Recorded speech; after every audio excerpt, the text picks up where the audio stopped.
e internacional, la jueza de Estados Unidos que deniega la libertad bajo fianza al panameño Luis Enrique Martinelli Linares, quien permanece detenido en Nueva York y tendrá que enfrentar una nueva audiencia el próximo 14 de diciembre. Esta mañana está con nosotros el abogado Rodrigo Noriega. Licenciado Noriega, ¿cómo está? ¿Cómo amanece? Buen día, Alessandra. Felicidades a todo el público panameño por el triunfo de la Sele anoche. Es una cosa espectacular. Y bueno, también lamento la muerte del embajador de Janus, que nos representaba dignamente en la Embajada de Panamá en Estados Unidos. La Cancillería acaba de confirmar por Twitter.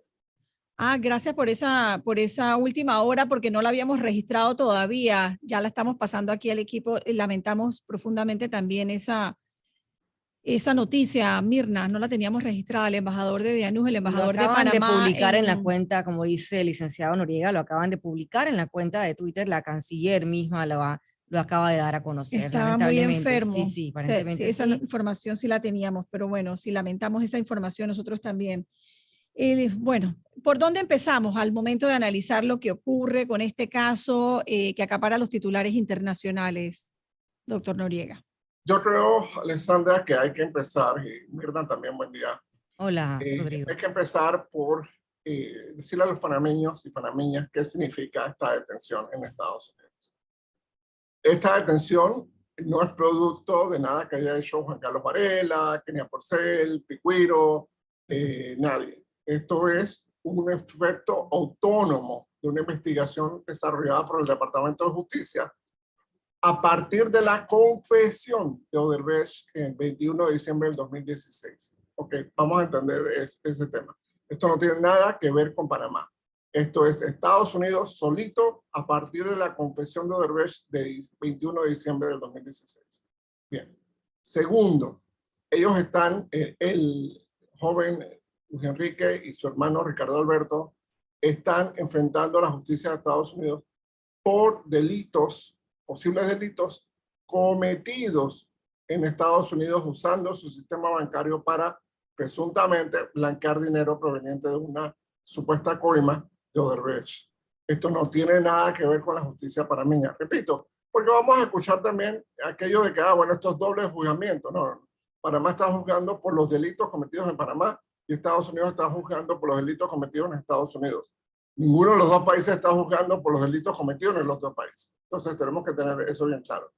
Segundo, las notas que presenta su propio abogado defensor, que es un tigre de la Malasia, James McGovern, yo la estuve estudiando anoche bien detenidamente, es una nota de 8 páginas.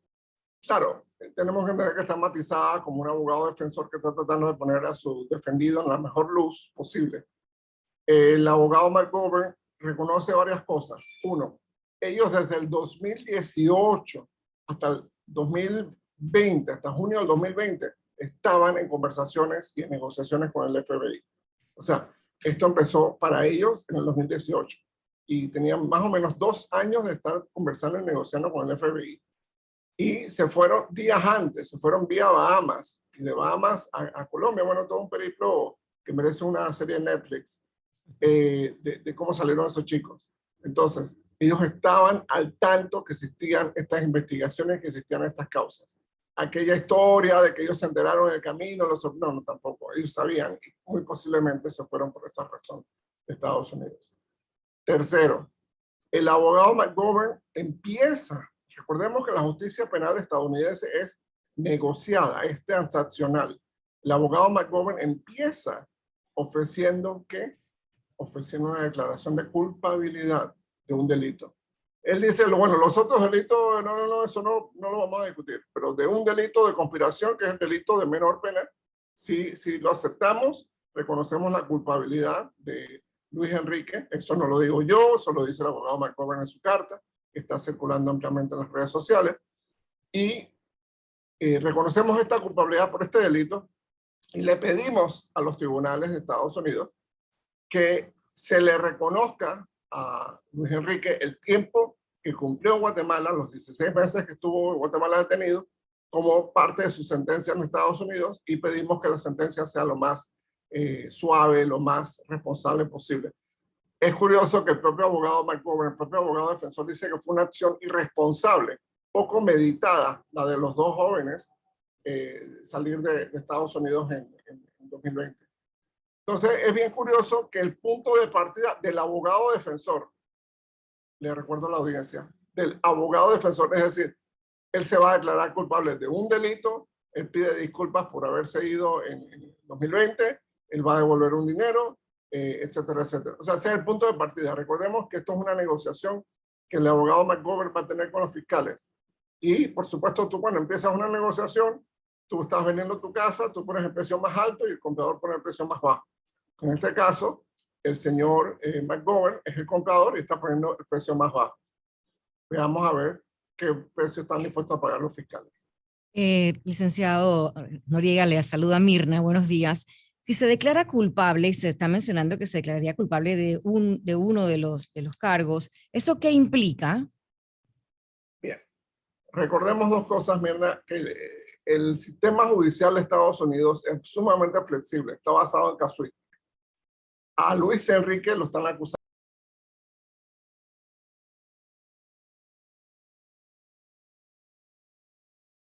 En el caso de Luis Enrique son 2 delitos de blanqueo de capitales, un delito de conspiración y 2 delitos de aprovecharse del dinero del blanqueo de capitales para adquirir bienes en Estados Unidos. Bien. Que es más o menos lo mismo que están acusando a Ricardo Alberto Martinelli Linares. ¿Qué sucede? Él se quiere declarar culpable, él, bueno, su abogado se quiere declarar culpable del delito más suave, que es el de conspiración para blanquear dinero.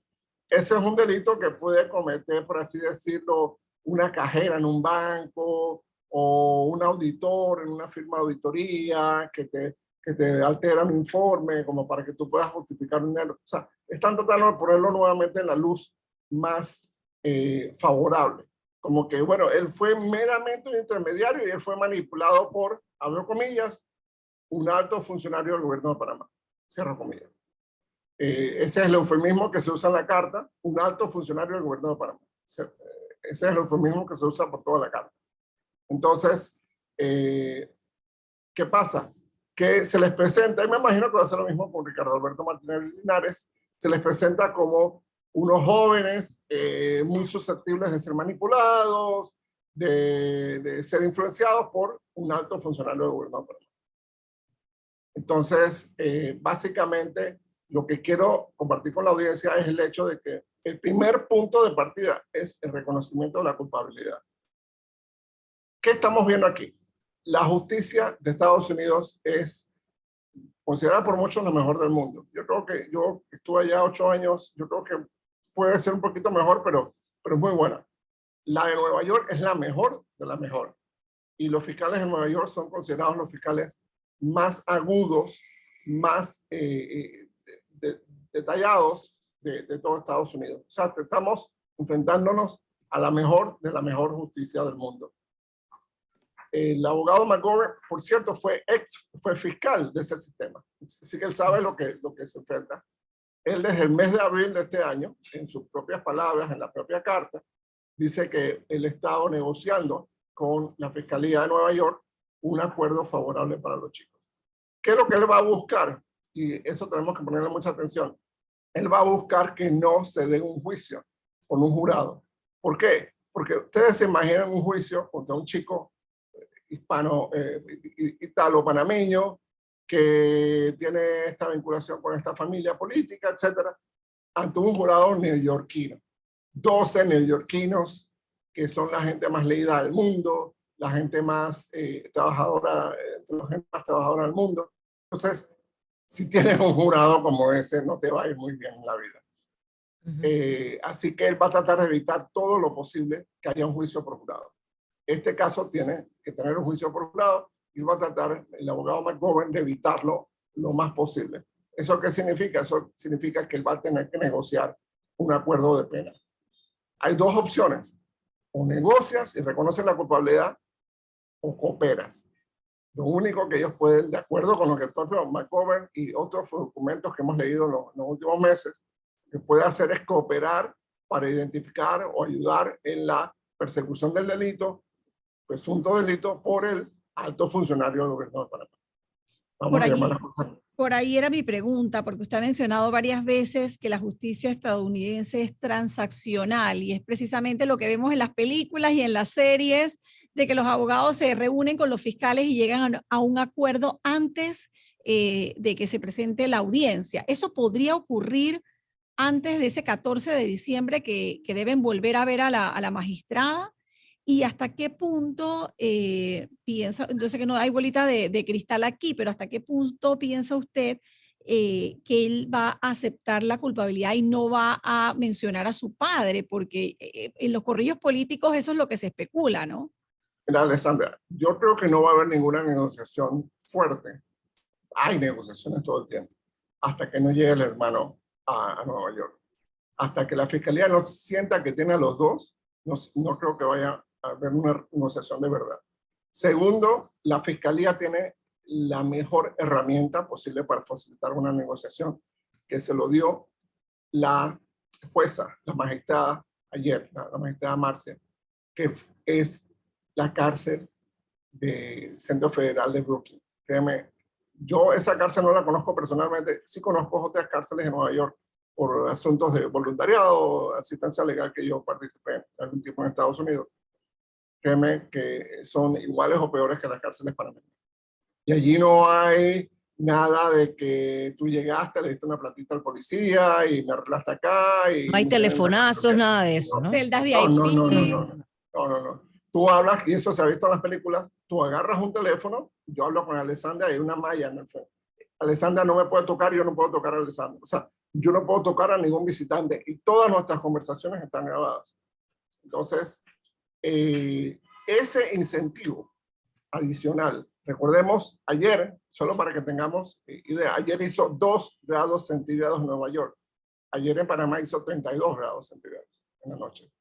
O sea, la diferencia es muy fuerte. Una cárcel fría, con cucarachas, con ratas.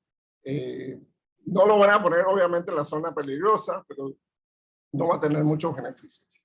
Y ese es un incentivo adicional. Recuerda, esto es una cárcel preventiva, esto es un centro de detención. Ya una prisión, tú, parte de lo que tú negocias es a qué prisión vas. Oye, no me vas a mandar a la Joyita, mándame a Renacer.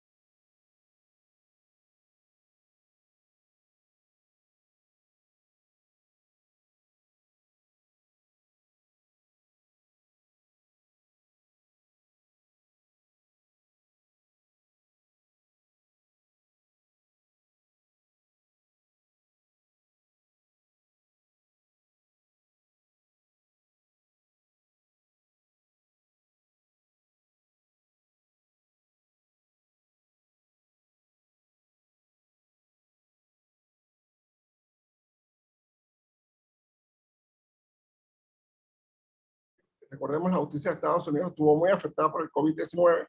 Eso puede ser a mediados del otro año. Las audiencias de fondo, en este caso. Todavía estamos en audiencias preliminares. Imaginen eso, todo el invierno.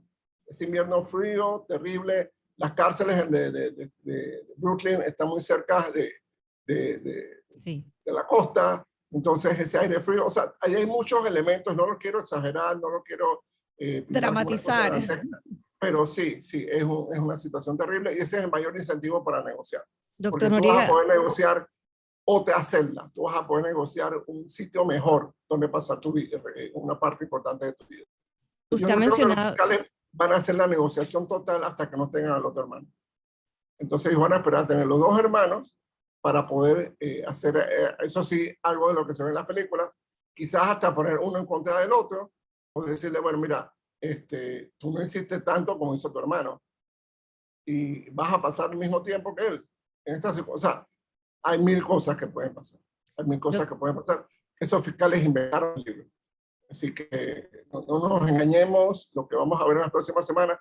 Vamos a escuchar versiones que hay. Lo van a dejar salir por los tiempos que estuvo en Guatemala. No, ese es un punto de vista del abogado defensor. Él tiene que empezar nuevamente con el precio más bajo ¿Por qué? Porque esta es una negociación, esta es una danza que ellos van a tener con los fiscales. La otra cosa, Alessandra y Mirna, que quería llamar la atención, es que en este mundo tan mediático, tan de redes sociales, vamos a tener un efecto reputacional. Tanto el grupo familiar como el país. Y tenemos que estar preparados para eso. Muchos medios, muchas agencias, muchos bancos van a empezar a preguntar, oye, ¿y por qué fue que no lo juzgaron en Panamá? ¿Y cómo están esos casos en Panamá? Entonces, ese examen de la justicia panameña no es kosher, no va a poder pasar muchas miradas. Y además, que eso puede tener consecuencias económicas sobre el país. Puede alejar inversionistas, puede dificultarnos conseguir préstamos y puede incluso afectar una cadena muy privada, muy reconocida de supermercados, con sus proveedores, con otras consecuencias, que no tienen nada que ver con el gobierno de Estados Unidos, simplemente son todos los abogados, todas las empresas multinacionales. Yo les comparto un detalle que nada tiene que ver con este caso. Yo hace años conocí a gente que participaba en el departamento de cumplimiento de Coca-Cola en Atlanta. Y yo, oye, ¿qué es lo que tiene que hacer cumplimiento de Coca-Cola? Dice, no, nosotros no le podemos vender a empresas que están vinculadas con terrorismo, con blanqueo de capitales, a gente que sean políticamente expuestas, a personas que estén involucradas en escándalos internacionales. O sea, y ellos todos los años cancelaban decenas de contratos. Y esas cláusulas estaban en los contratos. Entonces, una empresa inofensiva como Coca-Cola, ahora imaginémonos, y esto es una acción propia de la empresa, esto no es el gobierno de Estados Unidos. Ahora imaginémonos todo este panorama económico sí dantesco para Panamá. Entonces hay que tener mucho cuidado. Yo exhorto a las autoridades del gobierno de Panamá que escuchan este programa, sé que lo escuchan, que por favor el gobierno tiene que tener representación en ese proceso. Para aparecer evidencias, se está disponiendo dinero que posiblemente sea dinero del gobierno panameño, de todos los panameños. Esos 19 millones que dice que van a mover de Suiza. Cuando habla de representación, ¿de quién habla, doctor Noriega? El gobierno de Panamá tiene que tener una representación en ese juicio. No como parte de los querellantes, nada por el estilo, sino sentarse en las audiencias, estar al día de qué está pasando. ¿Por qué? Porque se están disponiendo, uno, se van a divulgar evidencias que a lo mejor no se conocen aquí por el Ministerio Público y otras autoridades. Dos, se puede estar haciendo un acuerdo sobre fondos que son panameños. Y Panamá tendría que decir, espera un momento. Esos fondos vienen posiblemente de una coima pagada por un contrato en Panamá. Entonces, esos fondos son panameños. Y Panamá tendría que meter una tercería y hacer otras cosas. Entonces, Panamá tiene que estar alerta sobre lo que pasa en este juicio, sobre lo que se divulga en este juicio y sobre lo que se negocie o se disponga en este juicio. Usted ha mencionado también, doctor Noriega, de que esto de que los hijos fueron manipulados por un alto funcionario del gobierno de Panamá, que es lo que se ha repetido en varias ocasiones. Y no es un secreto que se está esperando, para muchos esperan incluso que ese alto funcionario del gobierno de Panamá sea el propio padre de los hermanos Martinelli y que en algún momento de estas confesiones o de estos acuerdos se le mencione. ¿Serán los hijos capaces de mencionar a su propio padre en todo este proceso? Yo no creo que los hijos vayan a mencionar al padre. Yo creo que el abogado defensor y los fiscales lo van a mencionar. Si es que él efectivamente es el alto funcionario del gobierno de Panamá, que mucha gente dice que sí, pero bueno, uno no puede afirmar eso por la presunción de inocencia. Pero el tema es, si eso ocurre, entonces el abogado McGovern no está negociando en favor de los muchachos, sino está negociando en favor del alto funcionario del gobierno de Panamá. Y entonces le da otra dinámica al asunto, que es evitar que se mencione o que se implique al alto funcionario del gobierno de Panamá. Eso va a ocurrir. Eso es terrible, porque entonces quiere decir que los dos chicos pueden enfrentar un periodo de cárcel muy duro en Estados Unidos para proteger posiblemente a un alto funcionario del gobierno de Panamá. Ex alto funcionario del gobierno. ¿De qué tiempo estamos hablando de esas penas? De esos delitos, del delito más bajo, ¿cuántas penas? La declaración jurada de la fiscal asistente Pastor el año pasado, en el caso de Luis Enrique eran 5 delitos y ella hablaba de 40 a 50 años de prisión. Ese es el término máximo. Nadie normalmente cumple el término máximo en Estados Unidos. Eso normalmente los jueces matizan y dan quizás 2/3 de eso, pero igual 2/3 de 40 es bastante. Estamos hablando de 28 años. Y legalmente hablando, ¿hasta qué punto la información que surja en ese proceso en Estados Unidos puede incorporarse a los expedientes de los casos que están en Panamá que todavía no han ido a juicio? Estoy hablando del caso de Brecht, el caso Blue Apple, que van a estar en audiencia el próximo año. Bien, esa es una excelente pregunta, Alexandra. Seguramente Mirna también la va a plantear. Hay un tema muy interesante con la justicia está aletargada, tortuguista, caracolesca del sistema inquisitivo mixto, en el que está funcionando el caso de Brecht, el caso Blue Apple, el caso New Business, todos estos demás casos. En el sistema viejo, que ese es el término que usan los abogados, en el sistema viejo, los jueces, en este caso la jueza Valoisa Martínez, tienen la facultad de solicitar pruebas. Si ella, por su conocimiento, por escuchar Radio Panamá, escuchar a Mirna y a Alessandra, se entera, oye, esto que está en Nueva York puede ser de interés. Ojalá fuera así. Sí, ella le puede pedir, claro que sí, ella le puede pedir a la fiscalía, oye, yo quiero que tú me busques más pruebas. Dándole la ventana para y que incorpore cualquier cosa que salga en Nueva York. Igualmente, si esto que sale en Nueva York no forma parte del expediente, de los expedientes que ya están, se puede abrir un nuevo caso. ¿Por qué? Porque el caso de Brecht no tiene ningún riesgo de prescripción. Los delitos allí son sumamente serios y son delitos con una prescripción, un término de prescripción muy alto. Entonces, no hay ningún riesgo de prescripción, perfectamente se puede abrir otro caso. Vamos a recordar que las pruebas van a venir validadas del extranjero, de Estados Unidos, entonces esas son pruebas muy robustas. Así que perfectamente hay esas dos opciones. La jueza Valoisa Martínez, y yo estoy seguro que hay muchos funcionarios del órgano judicial que están escuchando su programa, el que es Radio Panamá, y estoy seguro que eso es parte de las ecuaciones y consideraciones que ellos pueden estar haciendo. Si es apropiado que la jueza solicite más pruebas a la fiscalía o que simplemente el Ministerio Público decida amenazar que con lo que salga de allá yo puedo abrir un nuevo caso acá en Panamá. ¿A usted le sorprendió a usted le sorprendió que la jueza negara la fianza ayer? No. Por dos razones, mierda. Mira, muy rara vez una persona solicitada en extradición por Estados Unidos le dan fianza. Muy rara vez. Hay algunos casos, son casi siempre razones humanitarias, avanzada edad, enfermedad, discapacidad, cosas así. Pero muy rara vez. Mira, oye, si ellos tienen hasta gente que la han acusado por delitos estos de esa humanidad de la Segunda Guerra Mundial, de 95, de 100 años, y los tienen igual en la cárcel. O sea, eso no es una consideración. Y segundo, estaba el precedente de que ellos ya estaban en una negociación con el FBI y las fiscalías en el 2020 cuando se fueron de Estados Unidos. No estaban acusados, pero se fueron antes de eso. Entonces ya ese precedente a la jueza, a la magistrada Marcia, ya le daba como un indicio de que yo no me voy a coger el riesgo de poner a estas personas muy cerca de un aeropuerto, porque tienen capacidades, tienen recursos, tienen amistades, tienen relaciones con las que pueden salir.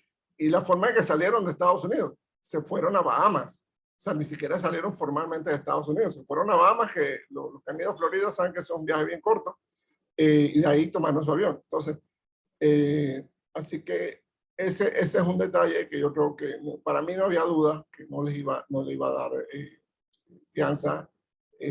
Puede ser que más adelante, ojo, puede ser que más adelante del proceso, en alguna etapa se la den, pero va a ser una fianza muy controlada. Creo que ellos cometieron un error táctico muy simple quizás. El juzgado está en Brooklyn y ellos ofrecían que los chicos iban a vivir en un apartamento en Manhattan. Sí, está bien, Manhattan y Brooklyn son parte de la misma ciudad, son parte de la misma jurisdicción, pero quizás hubiera sido un poco más conveniente para efectos de convencer a la magistrada que ellos iban a vivir en Brooklyn. Pero claro, muy poca gente que vive este estilo de vida quiere residir en Brooklyn, todo el mundo quiere residir en Manhattan. Entonces, quizás ese fue un poco el indicio, la molestia para la magistrada Ustedes se imaginan que la magistrada dice, te concedo la fianza, y esta gente se va a vivir en un apartamento en Fifth Avenue, en la Quinta Avenida o en Park Avenue. Se vería muy mal para la expresión de la justicia de Estados Unidos. Esa es una justicia muy consciente de las percepciones de la opinión pública. ¿Cómo es posible que, sí? No, sí, continúa. Que cómo es posible que el hijo de la cocinera vaya a una cárcel llena de ratas y entonces estas otras personas, pues, que se fugaron de Estados Unidos, que fueron a buscar esta edición, entonces están viviendo en la Quinta Avenida o en Park Avenue o donde sea en Manhattan. Entonces, eso también, ese efecto sobre la opinión pública es algo que los jueces y magistrados en Estados Unidos toman muy en cuenta. Una pregunta sobre los términos legales que se utilizan, y es que las notas de prensa hablaban hasta ayer de que parte del caso todavía se encontraba sellado. ¿Ya el abogado de los hermanos Martinelli Linares ha tenido acceso a toda la documentación que hay en su contra, o todavía hay alguna carta bajo la manga que será presentada el 14 de diciembre? Lo que tiene que ver con Luis Enrique, él tiene que haber conocido la gran mayoría, sino todo lo que tiene que ver con él. Lo de Ricardo Alberto, es posible que tengan algunas cosas, Ricardo Alberto Martinelli Linares, ¿no? Es posible que todavía tengan algunas cosas guardadas porque él no está en Estados Unidos, no se ha presentado al tribunal. Entonces la fiscalía tiene el argumento, ¿cómo te voy a dar la información si el señor no ha venido acá a Nueva York? Entonces, y sobre las otras personas, incluyendo el ex alto funcionario del gobierno de Panamá, eso, él no tiene acceso a esa información. Hasta que la fiscalía no decida romper el sello, eso se llama unseal, the indictment, romper el sello del encauzamiento, de la acusación, no se va a conocer esos detalles. Puede ser que si hay una negociación, y recordemos, el señor McGovern, el abogado defensor, es un ex fiscal muy especializado en este tema. Puede ser que la intención de toda la negociación sea evitar que haya divulgaciones adicionales. Entonces, teniendo esa herramienta en las manos, los fiscales pueden decidir otras cosas. Y además, si no son parte del proceso, en Estados Unidos es común que los juicios se hacen, bueno, con la gente que está en el proceso. Y la otra gente, bueno, aparezcan, se les hará su juicio. No como acá que, bueno, últimamente sí ha habido esa situación, pero antes era común que si faltaba una persona, bueno, no va a haber juicio hasta que la encontremos. Entonces, sí es clave eso.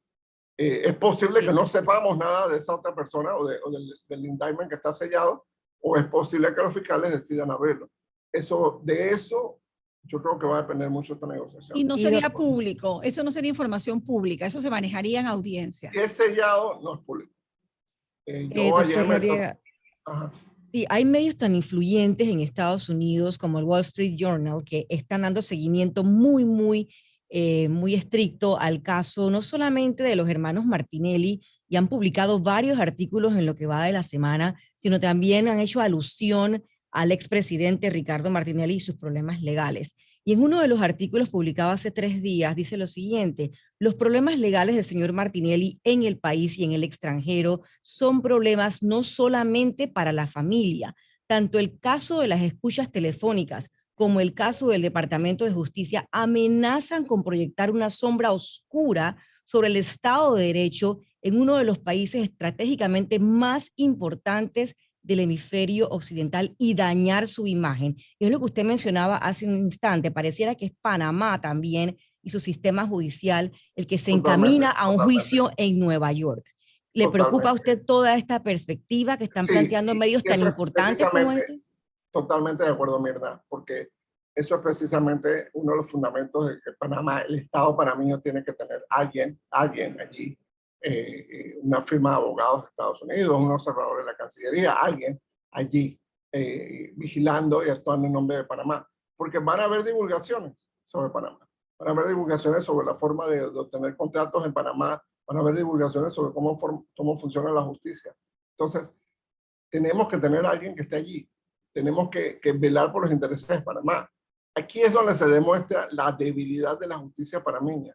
Hemos tenido casos como el caso PEC, el caso SAT en Estados Unidos, en los que se ha condenado a ciudadanos estadounidenses, ciudadanos europeos, por pagar sobornos en Panamá. No ha pasado nada en Panamá. Hemos tenido casos iguales en Europa. Entonces, para tener uno solo, el caso La Vítola. Entonces, que la corte simplemente lo despedazó, lo guardaron y bueno, eso fue a la trituradora y a la basura. Entonces, es vital que entendamos que también Panamá es parte de este proceso. Fuimos víctimas, todos los panameños y panameñas, fuimos víctimas de estos sobornos, presuntos sobornos, y también somos víctimas reputacionales. Imagínense si usted tiene que competir, su empresa tiene que competir con un negocio en Costa Rica. La gente va a decir, oye, pero en Costa Rica acaban de meter preso a 6 alcaldes por estar metidos en MECO, un escándalo de corrupción. Y en Panamá el dueño de MECO le dieron un certificado de buena conducta. Entonces, los contrastes son durísimos. Y en este mundo hiperinformado, y ustedes lo saben perfectamente, ustedes son parte de este mundo hiperinformado, con una sola tecla, tú te enteras lo que está pasando con la justicia. Si yo voy a hacer una inversión multimillonaria en un país, yo voy a escoger el país donde la justicia sea más segura, sea más respetada. Sobre todo estas empresas serias que tienen sus acciones en la bolsa de Nueva York, en la bolsa de Milán, en la bolsa de Londres. Todas estas empresas están mirando este caso. Todas estas empresas, y es lo que decía al principio, todas estas empresas por exposición reputacional están buscando, oye, búscame cualquier cosita que tengamos en Panamá del 2009 al 2014 para ver si teníamos algo que ver con Odebrecht o algo que ver con Panamá en esa época. Igual están haciendo las agencias reguladoras, la Comisión de Valores, el mismo FBI, todos los demás fiscales de Estados Unidos. Oye, búscame alguna cosita más que tenga que ver con Odebrecht, con Panamá, con los Martinelli, con lo que sea. Entonces, eso está pasando y eso va a generar muchas más presiones sobre el Estado panameño. Tenemos que entender que si Panamá no tiene una justicia, tenemos el canal más moderno del mundo, pero tenemos una justicia anticuada, primitiva, susceptible a la corrupción. Yo comparto un dato que yo me enteré recientemente. En el órgano judicial panameño hay más de 900 funcionarios interinos, funcionarios que dependen de agiotistas para poderse comprar un electrodoméstico, tienen que recurrir a familiares para poder firmar para comprarse un auto, funcionarios que no son objeto de crédito, porque son interinos, 900, más de 900. Y la gran mayoría de estos y estas funcionarios están en el sistema penal acusatorio. Entonces, esa es la justicia que tenemos. Igual con el Ministerio Público. Hemos tenido 7 procuradores generales en 11 años, desde el 2010 hasta la fecha, 7. Y un procurador interino todavía. Actualmente es interino. Actualmente es interino. O sea, esa inestabilidad de la justicia panameña nos está pasando una factura enorme. Está alejando las inversiones, está alejando el turismo. Yo me imagino una persona en Nueva York, por ejemplo, que esté leyendo el New York Times, el Wall Street Journal, esos diarios serios, y diga, oye, mira, están mencionando a Panamá un escándalo de corrupción. Qué bueno, vámonos de vacaciones a Panamá. No, porque la persona inmediatamente piensa, oye, si esto pasa al más alto nivel, ¿qué va a pasar a nivel de ciudadano de a pie? Entonces, prefiere ir a otro sitio donde no haya esa mención de corrupción, ese ambiente, esa reputación de ser un sitio de una justicia muy fácil. Así que esto nos está pasando factura a todos los panameños. Es clave que lo entendamos. Nos va a ser difícil conseguir créditos, nos va a ser difícil conseguir inversiones, nos va a ser difícil el turismo. Entonces, si no entendemos que la corrupción y la reputación de una justicia que no sirve, y nos Alexandra, está costando carísimo.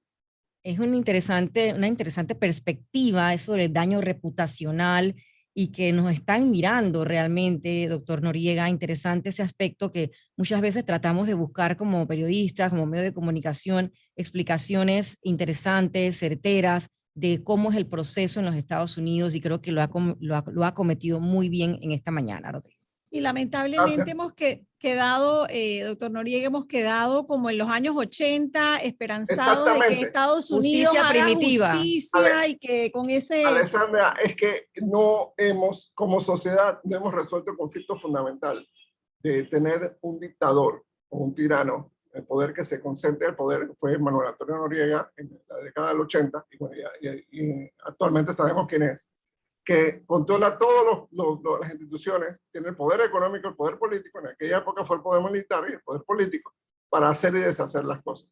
Y terminó pasando Noriega, lo que pasó. Esa parte que usted menciona también, doctor Noriega, de que va a haber divulgaciones sobre Panamá, es decir, que ahí también está en juego el nombre del país, y bien lo ha dejado muy claro los recientes artículos del Wall Street Journal, por ejemplo, que le comentaba hace un momento. Realmente interesante ese punto de vista también de lo que tiene que ver con este caso de los hermanos Martinelli, que trasciende mucho más allá de la figura de ambos. Gracias por haber estado acá en Radio Gracias Panamá, a doctor ustedes. Noriega. Muchas gracias. Excelente, de verdad, el análisis que hace el doctor Noriega, Mirna.